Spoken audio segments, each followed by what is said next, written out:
welcome back to Moving Right Along, a Muppet movie podcast brought to you by toughpigs.com. This is the podcast where we watch Muppet Treasure Island 2 minutes at a time and talk about it a lot. I'm your host, Ryan Rowe. I'm your other host, Anthony Strand. And hey, we have a return guest with us. He's a very familiar name and voice to anyone who follows Tough Pigs regularly. Guest, who are you? I hope I don't have the world's most annoying voice as well. When you said, like, I'm a recognizable voice. I said hello, I'm Jarrod.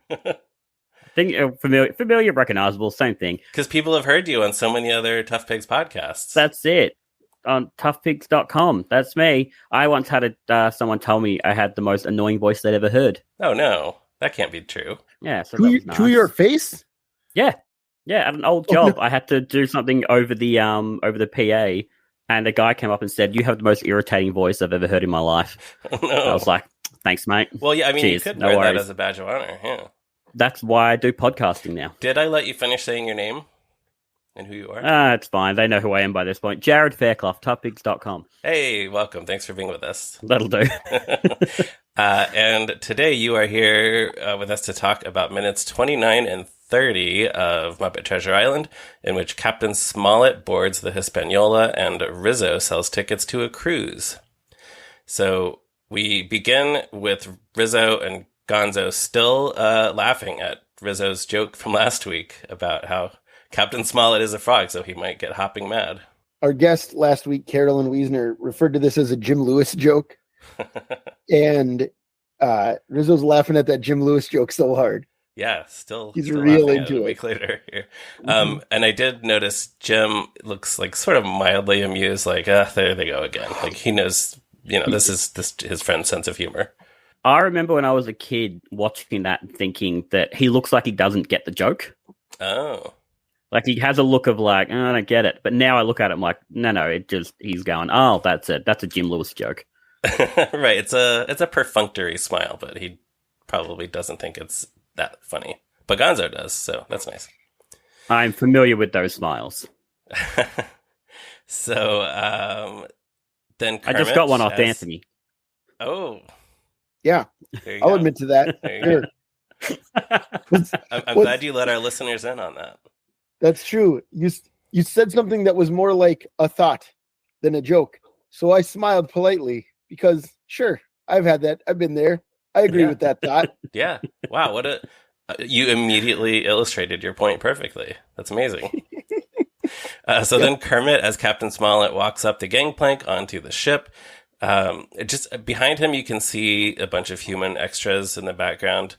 I had never noticed before. There's a woman wearing a sort of large dress, I guess, with a bustle and a Marie Antoinette style wig. I had never noticed that before. I guess that's accurate to the period. They do their research for these things, but just noticed that for the first time. And also something I want to mention before we go on. On a previous episode, we talked about the action figure that was made of Sam the Eagle as Mr. Arrow as part of the Palisades Muppet action figure line in the early aughts. And I'm pretty sure we said that Mr. Arrow was the only character from this movie that got made into an action figure. We did. A few of our listeners corrected us on that on the Tough Pigs Discord. There was also Kermit as Captain Smollett, as seen here. He came packaged with Polly Lobster. And then there was also Gonzo and Rizzo wearing their cabin boy costumes, which was some kind of convention exclusive. So thank you to our friends for correcting us on that. But those are the other Muppet Treasure Island action figures that exist in the world. I didn't have any of them. Sam Palisades is one of the only Palisades I own. Oh, is that right? Oh, really? Yeah, I found it in a little antique store here in actually very, very close to where I live, which is like an obscure little town. And they were selling it for like $15. And if you were looking on eBay at those times, those were like 100. I was Sure, like, yeah. I'm definitely snaffling that up. Thank you. I'll take that. Yeah, you got it. And then I lost it. Yeah, and then I lost it, and like 2 weeks ago, I found it. Oh, wow. What a great Was it twist covered in ending. seaweed and pretending to be a ghost when you found it? It was, and it was like oogie boogie boogie. Well, that actually was Something like that. that actually was the variant, though. So you have just plain Mr. Arrow. You don't have the Mr. Arrow. No, I think I've actually got the variant. I'm pretty sure it's the variant. Wow. I need Yeah, then that's really worth something. In my head, it's the variant. Yeah. Okay. Yeah. Is it in the package, or was it when you got it? No. Oh, okay. I think it might have been when I got it, but then I was like, I want it. Hey, thanks. they're meant to be posed and played with and all that good stuff. That's it. Cool. So Sam blows this whistle, and he says, "Piping aboard, Captain Abraham Smollett." So this is apparently, I don't have a single source on this, but I did a little bit of Googling. This is apparently a real seafaring tradition when somebody important boards the ship. This whistle is called a bosun's whistle. Some places spell it the way that it's pronounced, B-O-S-U-N, but some sources also spell it completely differently and confusingly, B-O-A-T-S-W-A-N, which seems like it should be pronounced boatswain. Boatswain, but yeah. apparently that is also bosun. It's just one of those things, like how you would think that it's called a conch shell, but it's a conch shell. And then you say it out loud, and people look at you like you're dumb. So that's true. I remember. So, okay, did either of you ever play Jaws, the NES game? Yes, it was really boring. No. It's a terrible game. Yes. It's one of the worst games ever made. Yes. But we had it, so I played it a lot. And in that, there's a lot of talk about conch shells. Okay. And we used to call them conch shells because of that game. That's the only reason I even thought about it. On the NES, you're just reading the word off the screen, right? Exactly. Yeah. So how would you know? So when you say that, my mind goes straight to Jaws, the Nintendo game. Yeah. I'm never not thinking of Jaws, the NES game. Well, just not to go on too much of a tangent, but was that made by LJN? Do you remember, Anthony? I never knew. I didn't. When I was a child, you could have told me any game was published by anyone. Okay. And I would never have known the truth. Yeah.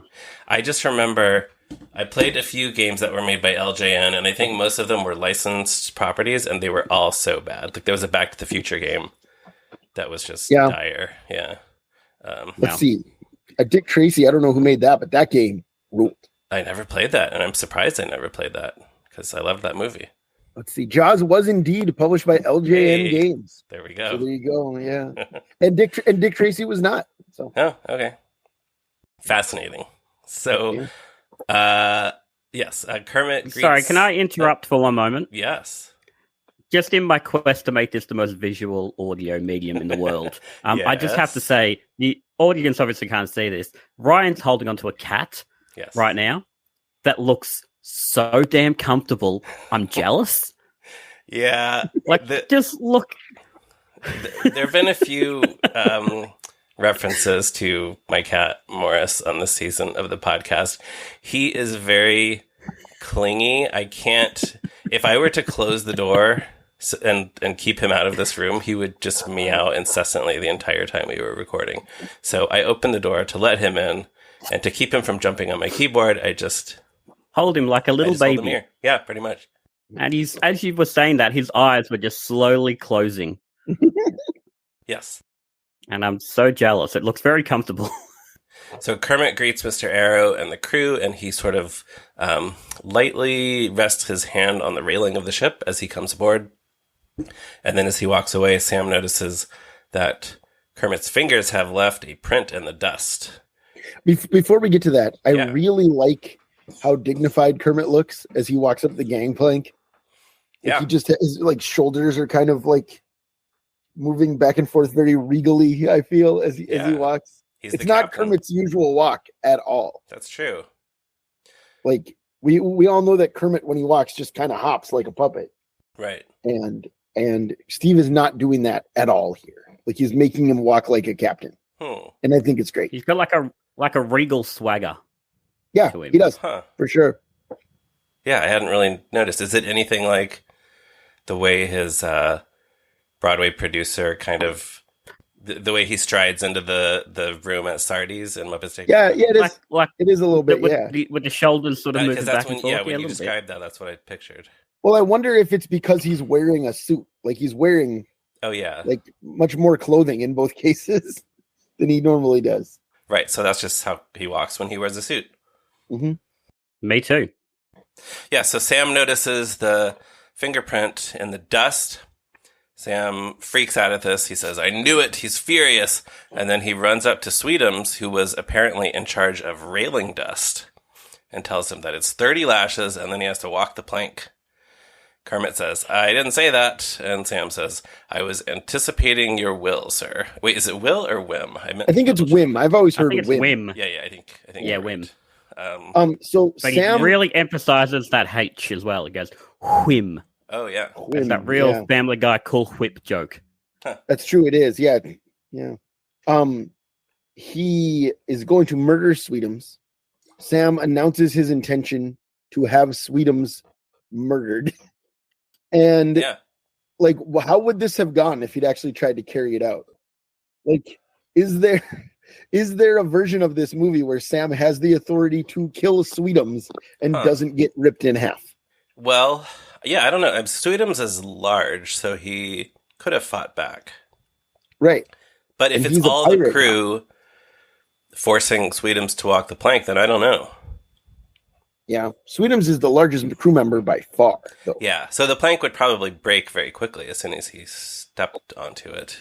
That's probably true. So, yeah, I don't know. That's a dark thought. I never thought about Sam killing Sweetums. But you're the one who's been thinking about killing this whole movie. That's true. I have been keeping a tally of the number of times they talk about killing and dying. You're like a regular killing you guy on this season. Yeah, that's me, Mr. Killing You Guy.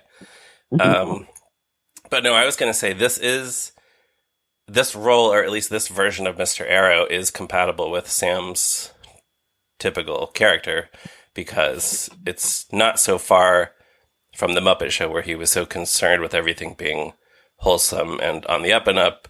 And here he's very concerned with everything being proper and according to procedure. So this is good casting. Oh, I agree. Yeah. Now, I don't think about the story of Treasure Island other than the Muppet Treasure Island. Is Mr. Arrow in the book big stuck up and this same sort of character? So actually, no. And actually, I have some notes about that for later, but I can talk about it now. Sure. Here is how Mr. Arrow is described right after the voyage sets out. Here's how Jim describes him in his narration. Mr. Arrow, first of all, turned out even worse than the captain had feared. He had no command among the men, and people did what they pleased with him. Oh. But that was by no means the worst of it, for after a day or two at sea, he began to appear on deck with hazy eye, red cheeks, stuttering tongue, and other marks of drunkenness. Time after time, he was ordered below in disgrace.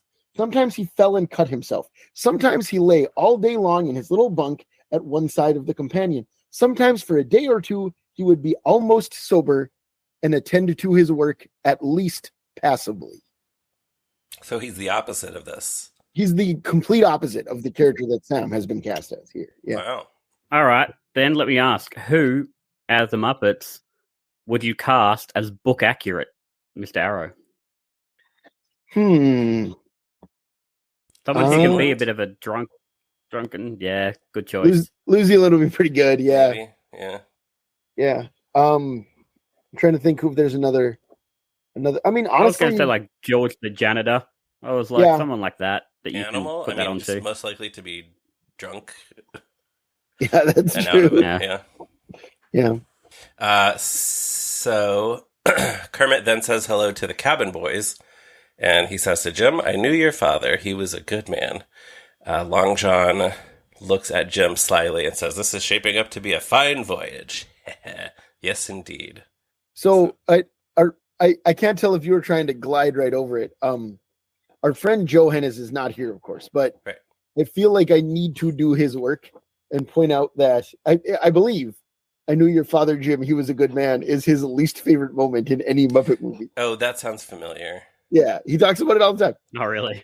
Yeah, just because it's like I think just emblematic of how dull Kermit is in this movie to him. Like the idea that the guy who used to be so funny in the previous movies is now just saying things like, "I knew your father, he was a good man." Exactly, yeah. Yeah. It doesn't. There's a lot of things in this movie that bother me, but that's never been one. But I know it is. I've never thought about that line at all. I've never given it a second thought. I've had multiple conversations with him where like we're talking about this movie, and at some point he'll just nod and go, "I knew your father, Jim. He was a good man." Well, it establishes the sort of push and pull between, like, Jim is now being pulled in different directions. Like, he thinks this guy Long John is so cool, but now he's just met Captain Smollett, who knew his father, and so now he associates that with, he wants to be like his father. So he has kind of like two dads. Yeah, sort of. And Captain Smollett is Paul Reiser, and Long John Silver is Greg Evigan. It's been so long since I saw that TV show, but I'll take your word for it. Well, Paul Reiser's like the stick up his butt one, and Greg Evigan's like the cool dad. Come on. There you go. You can tell that just by the fact that one of them is Paul Reiser. That was a show in the 80s. I don't know. Which one's Helen Hunt? Helen Hunt was the stuck-up dad's wife in his other show. That's the one. In the Mad About You finale, Paul Reiser woke up in bed with Greg Evigan. Wow. Mm-hmm. If only. Yeah. So Gonzo chuckles along with this weird little moment of Long John's until Long John is out of earshot. Then he leans over to Jim and says, "One leg, Jim. Count 'em. One." Which is a pretty good joke, and it was in all the trailers and commercials to my memory. Jim is not bothered by this, though. He says Long John's only a cook, so how dangerous could he be? And as they're having this exchange, we see Long John and this other sailor laughing across the deck. What do you think they're laughing at? When Rizzo said hopping mad. They're still laughing at that. You know what? You beat me by half a second, Anthony. Same joke. Yeah. Great. Have you talked about, I actually had this in my notes for later, but look, we'll talk about it now. Have you talked much about how they did, or how well they've done Tim Curry only having one leg? A little because bit. My guess is he's just got his leg up, I guess. Yeah. Most of the sounds time. like for the most part that was the case. Yeah. But it's very, very well done because you don't see, like, even just got this clip up now as he and the other pirate are laughing. But, like, you don't see any material sort of at the back being bothered by it. So I don't know if it's just really strapped up tight, whether it's just there's a hole out the back. You can chuck his, leg out. I don't know. But it's really, really well done, the whole film. Yeah, I think most of the shots where we see it is strapped. And as a result, it was very uncomfortable for him. So Brian Henson has said that they kind of avoided showing all of his body if they could. Right. We have a lot of, like, we see his upper body, but he's walking with his crutches. Yeah. So it's, like, to give the illusion that he has one leg. Yeah, and that's convincing. Yeah, very. Then Gonzo looks around and asks, "Where's Rizzo?" And we see where Rizzo is. We get the start of my favorite thing about this entire movie. Oh, I will okay. say that. Yeah, All I right. love it. Okay. Certainly my favorite comedy. I think I said earlier that Shiver My Timbers was my favorite thing. Oh, yeah. As far as comedy goes, this is my favorite. Well, Rizzo is taking tickets. He's taking a ticket from a rat wearing a hat and carrying a tiny tennis racket and a camera. Then we see a banner that says, "Welcome to the Caribbean Pirate Cruise," and a whole line of rats wearing vacation clothes. Rizzo says, "Oh, go ahead." Well, I think it's extremely funny that, like, we don't know that there are pirates on this ship yet. Rizzo doesn't know that there are pirates on the ship. Yeah. And he has, regardless, billed it as the Caribbean Pirate Cruise. I guess it's good theming. It's more exotic than just saying Caribbean Cruise for rats. Yeah. It's more exciting. But yeah, that is a good point. All right, let me ask you a question. Caribbean, right? I say Caribbean. I said it both ways on this podcast. I know that for sure. Okay. Caribbean. Okay. And the thing is as well, though, like, I will say, like, Pirates of the Caribbean. Right. Because I guess, I don't know if that's more of an Australian pronunciation. I have no idea what it is. But then I'm also not, because I'm a Caribbean amphibian. Right. That doesn't sound right. Right.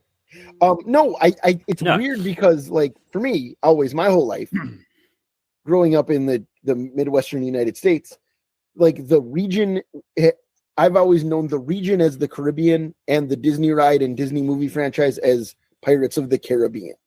For whatever reason. That's how I usually am. They are not pronounced the same. Right. Like, in my experience. You know?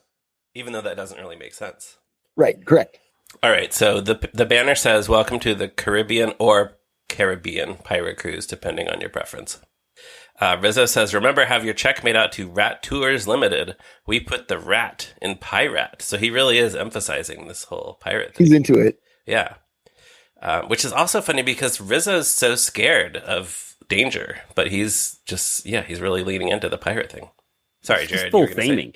I was going to say, why don't we have a Rat Tours Limited shirt on Tough Pigs?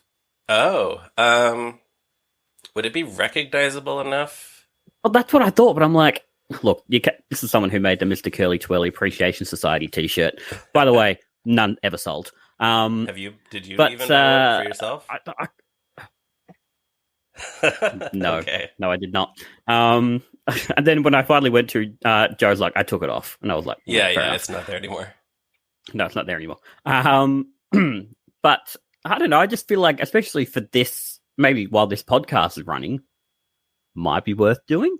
Well, then just say Rat Tours Limited, and then underneath we put the Rat and Pirate. Oh, okay, yeah. Maybe we have printing money. Money. We have shirts for Pete's Luncheonette, the Mallory Gallery, Fozziwig's Rubber Chicken Factory. Like, none of which say Muppets on them. I have worn so our previous guest Megan designed our Pete's Luncheonette shirt, and it's beautiful, and I love it, and I wear it often. And out in public, not one person has ever recognized it as being from the movie Muppets Take Manhattan. Oh. People will ask me what that is. Too bad. They'll be like, where is that restaurant? And I'll be like, it is in a Muppet movie. You know, that's the only conversation I ever have about it. Yeah. So I don't think it matters if it's recognizable to other people or not. Yeah, well, so I had considered, what could we do for Muppet Treasure Island? You have the Admiral Benbow Inn and the Hispaniola, but those are from the book Treasure Island.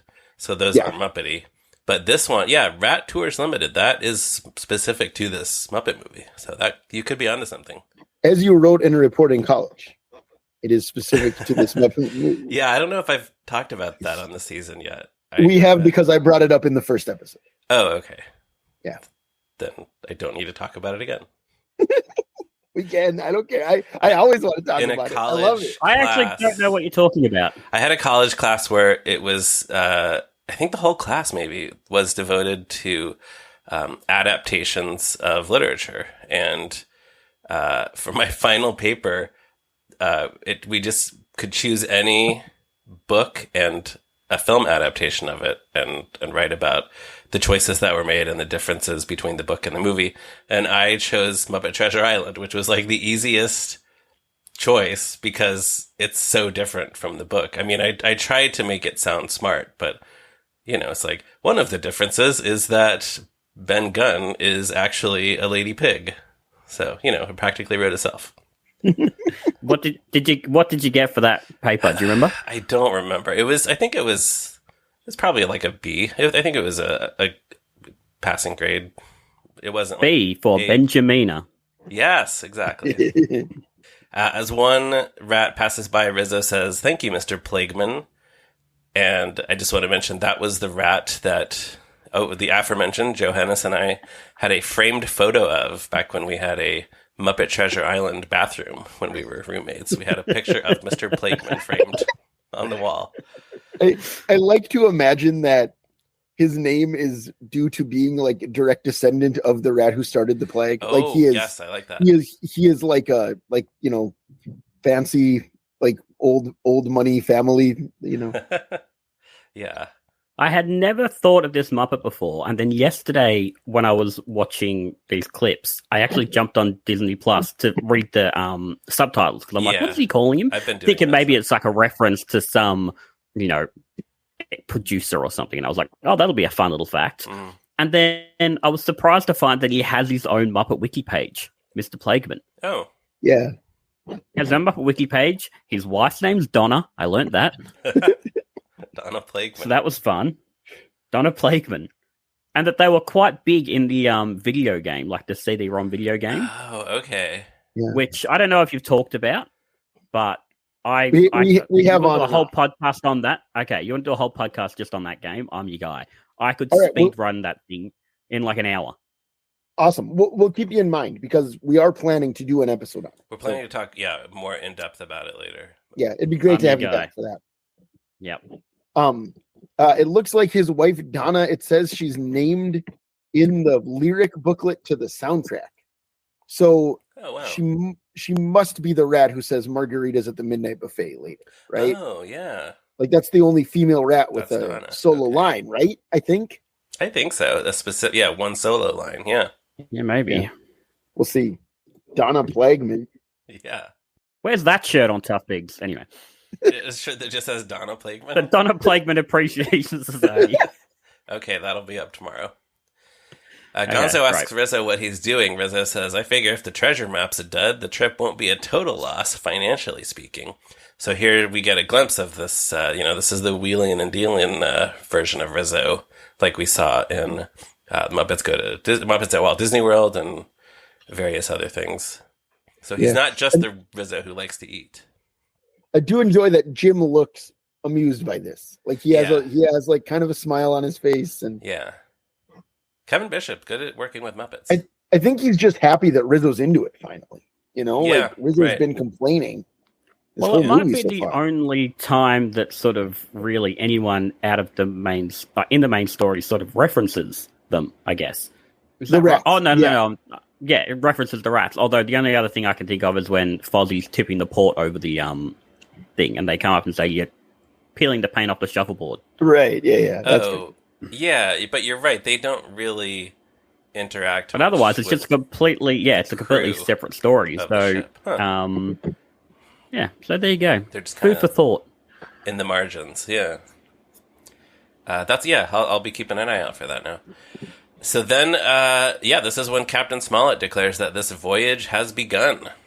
So it's really happening. And he's pretty clearly in front of a blue screen when he says that. Yes. Oh, yes. Like I have written in my notes Kermit and the awful blue screen.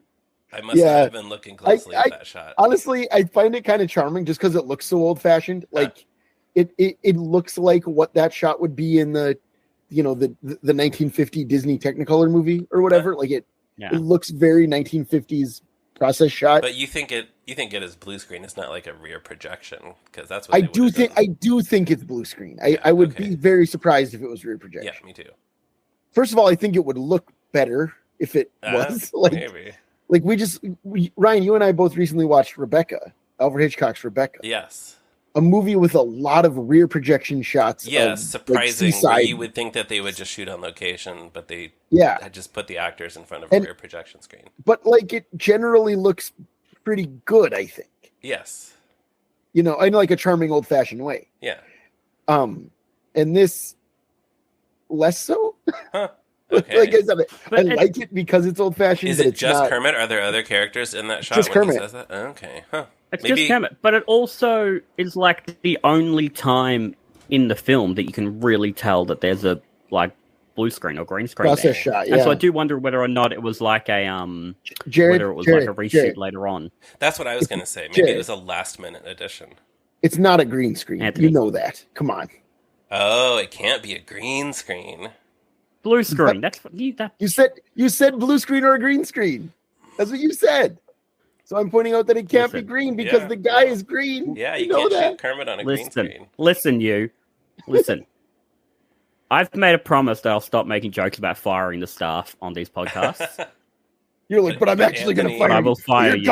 Anthony just brought it on himself. Wow. Yeah. So that happens. And then, but now exciting sailing ship things are happening. The sailors raise the gangplank. They're letting go of the forward line, the aft line. They're raising the sails. This is another example of why I think I like this movie as an adventure movie that stars the Muppets, maybe even more than I do as a Muppet movie. I think that's why I like it, more than, say, Anthony, because it's just a fun adventure movie. I like these little moments. They're off on an adventure, and the Hans Zimmer score helps so much. Like, it's just so rousing and exciting. I definitely do agree with that. Yeah. Mr. Arrow says, any man caught dawdling will be shot on sight. Captain Smollett says. So bloodthirsty. Oh, yeah. Captain Smollett says, "I didn't say that," and Arrow says, "I was paraphrasing." That's where this clip ends. That is a clean ending to this 2-minute clip. How about that? Yeah, it's good. That is. I've done this podcast multiple times where it's ended mid-word. Yeah, that happens What's a lot. the rest of the word going to be? Yeah. Mm-hmm. And then you have to wait. I believe we're doing that next week. So a couple of things I've sort of to note, I guess, is something I never noticed until now is that just before, after Kermit goes, the voyage has begun, Sam shouts, "The voyage has begun." Yeah. And he does this weird little movement with his neck. Huh. And I can't tell if it's just whoever's doing the puppetry, just like, was like, oh, I guess I'll sort of make him look like he's sort of breathing in or whatever it is, but it looks so awkward. And now I can't unsee it. Well, we know that Kevin Clash did a lot of the puppetry for Frank Oz's characters, so I don't know if that's him or it could be, I don't know, it could be anybody really. I don't know. Seems likely that it's him. The other thing that always bothered me when I watched this film, especially when I was a kid, is that one of the lines gets thrown by New Zealand. Oh. But the gangplank's already been risen. And yet New Zealand's one of the pirates. How does he get back on the ship? It's a conspiracy. Oh, is he... Oh, so he's on the dock when he takes the line off the... He's on the dock. He throws... Yeah, the thing. I think so. Hang on, let me have a look. No, I bet you're right. Yes, he is. He's off the dock. Huh. Yeah, he is. I've got it up here. He's off the dock, but then somehow he's back on the ship. Wow. So he jumps, or he they pull him on board. I don't know. He boomerangs himself. There you go. Of course. Yeah, I hope so. Obviously. Yeah. Well, so are those your only other thoughts about these 2 minutes, Jarrod? Look, let me go through. I have my notes here that I made yesterday, Okay. so let me quickly go through it. We've spoken about most of this stuff. Oh, there's one bit with like the witch nose, like hook nose pirate Is that dude the with like the beggar, purple I hair. think is the name of that puppet? I think so. Yeah. There's some great continuity with him where he's mopping in one scene, and then it cuts to I think the Rizzo Rat Tours bit, and he's still mopping in the background. Oh. And I watched it, went. That's some good continuity right there. Yeah. And then the only other thing I've got here is that I really like watching the Muppets in the backgrounds, like the obscure, anything Muppets in the backgrounds, who are like far in the background, Yep. and what all they're these doing. ship scenes are great for that stuff. Yeah, and they're just like whether it's people like on the dock, like in the buildings at the back. Like, I wonder what their direction is. Is it just like, chuck a puppet on, just be alive in the background? And then there's one when they're getting the ship ready. I think when the gangplank's being risen, there's just a puppet to the left of the screen, just struggling to lift a sack. Huh. And that's all he does the whole time. That rules. But yeah, Love whoever that. that And it's puppeteer just was had stupid little things like that. a character, like in those few seconds, gave that character something to do. Gave that character something to do. So yeah, I really just enjoy the background. And like, when they're just talking to each other. Are the puppeteers whispering to each other? Are they just, lip syncing randomly? Are they lip syncing in their head? It's actually the lyrics to, Watermelon Rudbaker or the lyrics to You Can Call Me Al. Anyway, those are my only notes. Yeah. And congratulations on throwing in a reference to You Can Call Me Al. Yeah, you're welcome. Yes. So I actually had one thing from the June 1st, 1994 draft of the screenplay. There is a moment where Rizzo is checking in the rat tourists, and he looks at the camera and says, "If there are any rats in the theater, I got one stateroom left." Which is cute, but unnecessary. I can see why they cut that. But then I was trying to remember, are there any looking at the camera gags in this movie? And I don't remember, but I guess we'll find out as we go along. No, I think the only one I can think of where they directly address the camera is the food, I think, when the Swedish chef's a pig. And they're like, how else did you think we were going to get him in this movie? Oh, sure. Yeah. Right. Okay. So that might be the only one. That's the only one I can think of. Yeah. All right. We'll see. So, Anthony, any other thoughts on these 2 minutes or anything from the strange case? So I said one thing, which was I was going to talk about Mr. Arrow's characterization. Right. I did that. Thank you again for teeing that up, Jarrod. But the other thing is the departure is much more straightforward in the book. Oh. Here is the entire sequence of the departure of the ship. But soon the anchor was short up, Soon it was hanging, dripping at the bows. Soon the sails began to draw, and the land and shipping to flit by on either side. And before I could lie down to snatch an hour of slumber, the Hispaniola had begun her voyage to the Isle of Treasure. Okay. That's it. But no, there's no detailed descriptions of raising the gangplank or raising the sails or any of that kind of stuff. No, it's just that. It's just like soon all of these things happen. Yeah, and it's I fell actually asleep. a little less exciting, I think. Yeah. I mean, as we've talked about, I find the prose in the book to be very workmanlike, I guess would be a good way to describe it. It's not it's not that memorable. It's fine. Yeah. Whatever. Yep. Does it mention in the book? Does the book mention the awful blue screen with Kermit? No, surprisingly, no. Captain Smollett said, "This voyage has begun, and I noticed a strange visual aura behind him." I would see that actually does feel like a joke that a novelization might make. Yeah. You know, like of certain movies. Right. There was no novelization of this, right? There were multiple storybooks, I think, but I don't think there was a novelization. There were storybooks. But so Muppet Treasure, usually, I was going to say, usually when we've done this podcast, you've asked, what's the history of you in this movie? And so I had my whole story lined up because this was like the first film I ever saw in cinemas. Oh, so well, then we can ask you that question completely. Now. Okay, well, this is the first film I ever saw in theaters. Okay. With my darling mother, she took me. And then afterwards, we left. We went to the shopping center attached to the theater, and she bought me the storybook and a Captain Smollett toy. I still have that Captain Smollett toy. In fact, if you are so inclined to go back and watch my interview with Kermit that I did on Zoom in 2020, I think it was, you can actually see it. It's on the back of I set dress, and it's on my bed. Oh wow! So it's there. But yeah, I actually had the storybook, I guess, not the novelization, but the storybook at least of this film. And I took it to school with me the next day, and I'm pretty sure a kid tried to steal it off me and rip it. Oh no! And that kid got in a lot of trouble. And I am still very good friends with that guy. So, oh, nice. Okay.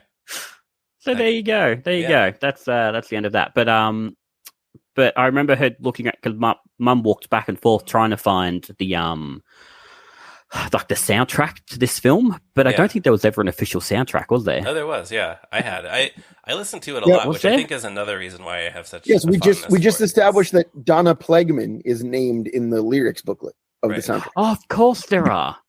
There are. Maybe it just hadn't come out at that point, and then because literally, I think we saw this a couple of days after it came out, so maybe that hadn't become available here yet. I don't know. And maybe it never did. Maybe it never came out in Australia. Quite possibly. Because the only thing I've ever had that had the soundtrack of this film on it was like a 30 Years of the Muppets album or something like that had a bunch of the Muppet Show songs on it. Oh yeah, the 25th. And it had a couple of songs here and there. 25th. Yeah. And it has, the only one it has is Love Letters here. Yeah. Yeah, right. Yeah. It is called Music, Mayhem, and More. That's the one. The CD. That's the one. Because I'd love just a really high quality recording of Professional Pirates so I can sing along in my car as loud as I can. Well, if you, I guess, I don't know if it's been released digitally, but I'm sure you could find a copy out there somewhere. I'll have a good look. Yeah, good. Well, then the other question that we ask our guests is, where do you rank this among the other Muppet movies? So, I have a real fondness for this film. Again, like I said, first film I ever saw in the theater. I saw it just me and my mum. I remember watching it. I remember sitting in the cinema watching the credits come up. So I've got a real affinity for this film. It's one of those ones, there's probably 2 or 3 films that I sort of equate at third place for me. So I don't know if I can necessarily rank it, but Muppet Movie is always number 1. The 2011 film's always at the bottom. This would have to be, I equate this with, say, Muppets from Space, and Muppets Take Manhattan, in that sort of area, just about there. Okay. So that sounds like maybe that's the middle for you? Yeah, it's in the middle somewhere. Okay. But I also know I like this film a lot more than other people. Yeah. Yeah, we've had a range of opinions on this season about this movie. For sure. So. Yeah, it's been fun. Yeah. And look, and I don't need, because I'm sure you've gone through it multiple times before this episode, so I don't need the full rundown. But I know, Anthony, you're not a giant fan of this film. Is that correct? Correct. Yeah, it's pretty solidly my least favorite of the 8 theatrical films. Okay. Is there, just, again, not to rehash, but a very short summary you can give me as to why? Mostly, I just don't think it's very funny, and I don't like most of the songs very much. There are certainly jokes in it that I like. Well, and you are wrong. Okay. Go on. No, go on. That's fine. I don't need to fight about it. I have all season to say my opinions. You know what I mean? Yeah.